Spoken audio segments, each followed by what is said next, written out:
Oi, estamos indo para o nosso terceiro vídeo. Deve estar cansativo, mas eu peço aí um pouquinho da compreensão de vocês para que nós consigamos aí finalizar, tá bom?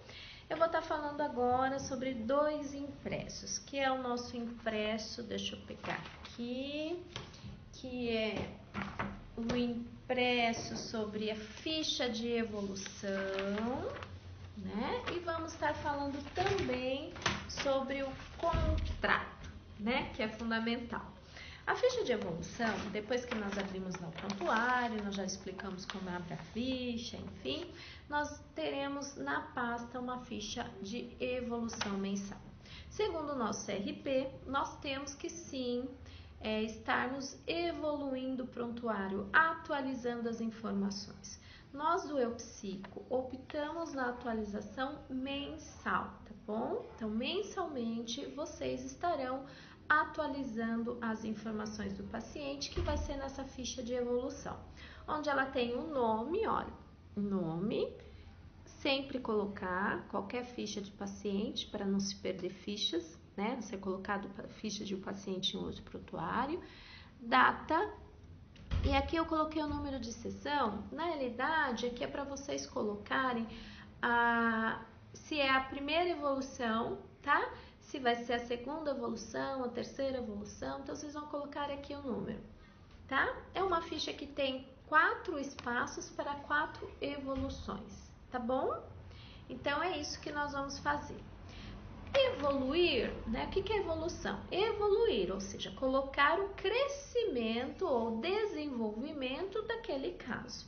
De uma forma, de novo, respeitando um linguajar adequado, com terminologias adequadas, mas eu vou dizer para aquela evolução como está o caso.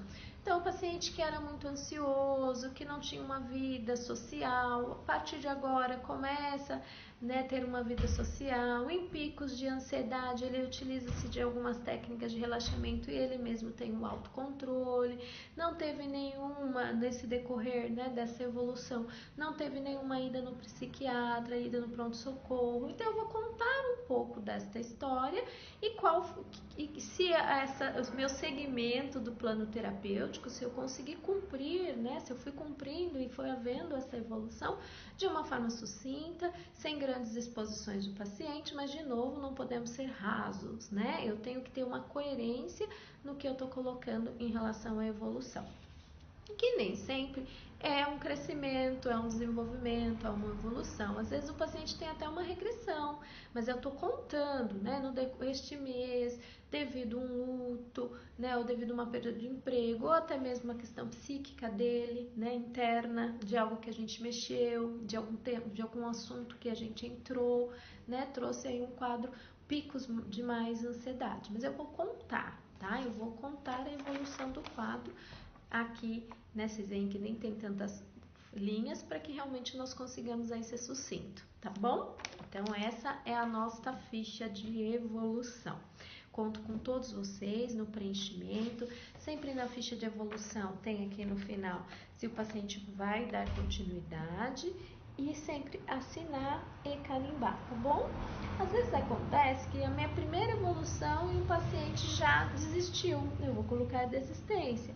Ou é a minha primeira evolução, mas eu tô dando alta. Às vezes acontece, do paciente elucidou aí coisas internas em menos tempo, e enfim, pode ser que isso aconteça, e até porque a nossa ficha de evolução vai entrar agora. Então, tem muitos casos que eu já tô atendendo há muito tempo e é a minha primeira ficha de evolução, tá bom?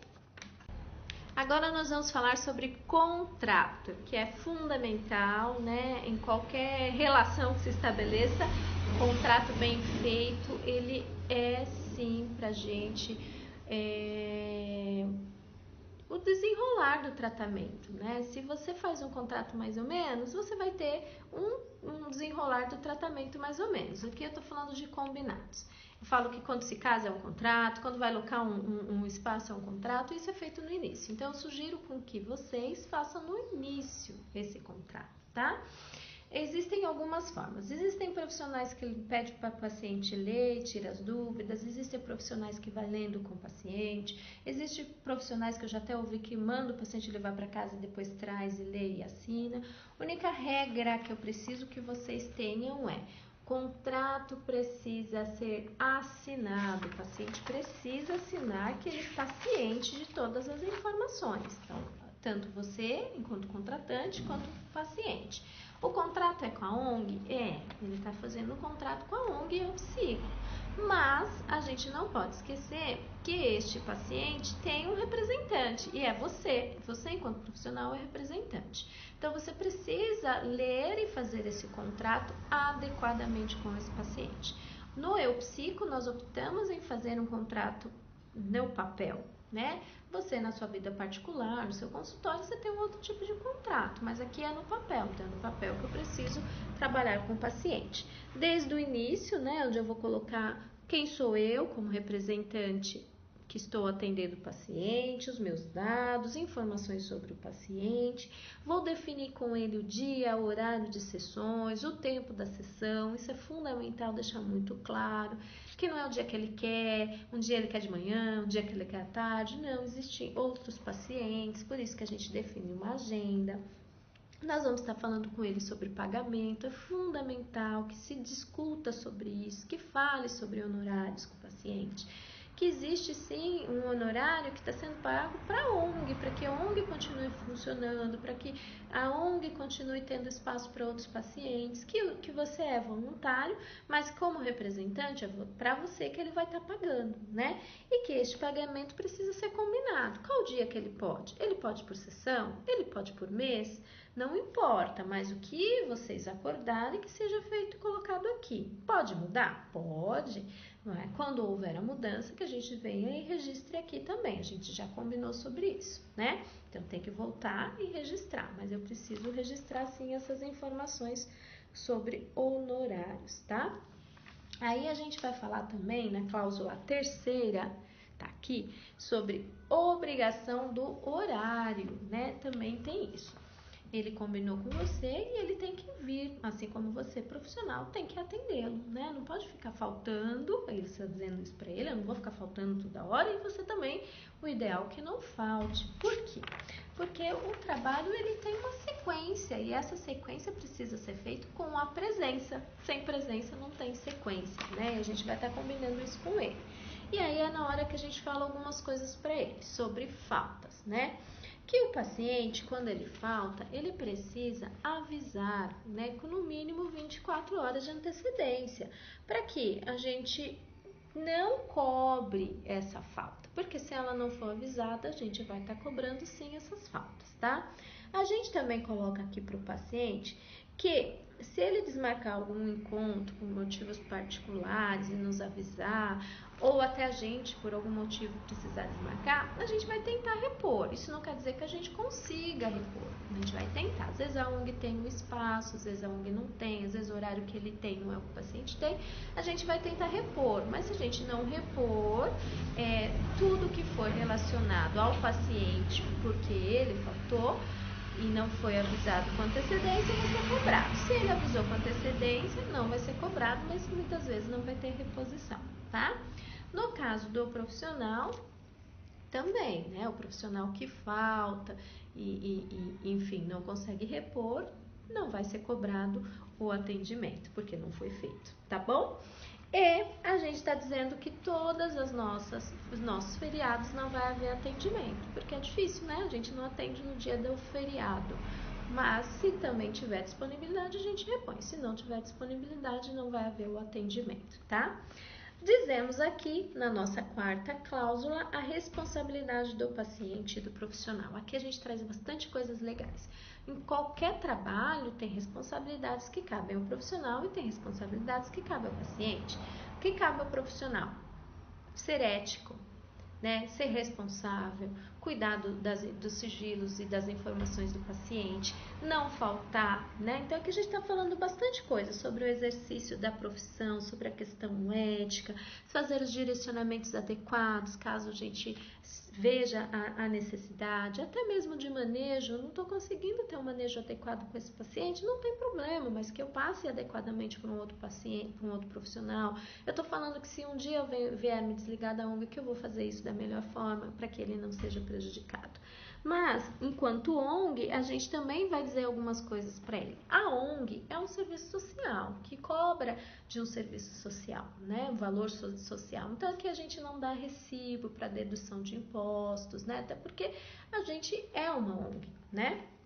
Então, a gente combina isso com eles também. E, neste momento, a gente vai falar, olha, só que você, enquanto profissional, paciente, também tem algumas responsabilidades, que é aqui do paciente. Primeiro, é não faltar, né? Comparecer aos atendimentos. E aqui a gente vai dizer algumas coisas para ele, né? Se o paciente falta, 2 faltas sem justificativa, ocorrerá o desligamento dele automático do projeto, né? Se justificar, mesmo justificando, a gente vai estar avaliando. Ah, faltou uma vez, justificou. Faltou outra vez, justificou. Né? Então, não vai só justificar, significa ficar no projeto. Também tem uma regra. 3 faltas, mesmo justificadas, a gente vai estar também reavaliando e dando alta desse paciente do projeto, tá? Lembrando que, óbvio, gente, o paciente quebrou o pé, né? Esse paciente eu sei que tá com o pé, tá acamado em casa e ele sempre foi muito comprometido, eu vou mantê-lo no projeto. O paciente viajou, e é comprometido com o projeto, eu vou mantê-lo no projeto. Mas situações de que a gente vai percebendo que não tem esse comprometimento com o projeto, com o atendimento, nós vamos estar sim dando alta, tá? E estaremos também falando para esse paciente sobre a questão financeira, a possibilidade dele contribuir, de rever as contribuições, que o trabalho inicialmente terá um período de 6 meses e depois será reavaliado, a importância dele cumprir com esses 6 meses. De novo, aqui a gente reforça a questão da terapia breve, né? Então, por isso que nosso trabalho é focal, tá? E por último, a gente vai falar sobre rescisão de contrato, que pode haver, né? O paciente pode desistir. O que a gente está dizendo para ele é que ele conte, né? Que ele fale que não vai mais e que nós possamos fechar e que ele faça os acertos dos honorários. Aqui a gente também vai estar falando da gente, né? Que se a gente também não puder atender, tiver que sair, vai fazê-lo da melhor forma. Então, como eu disse, o contrato é algo que tem que ser feito no início, é importante ser bem feito, bem acordado, bem esclarecido, para que nós não tenhamos dúvidas no decorrer do trabalho. Tá bom? Muito obrigada. E aí vamos seguir preenchendo o contrato da melhor forma.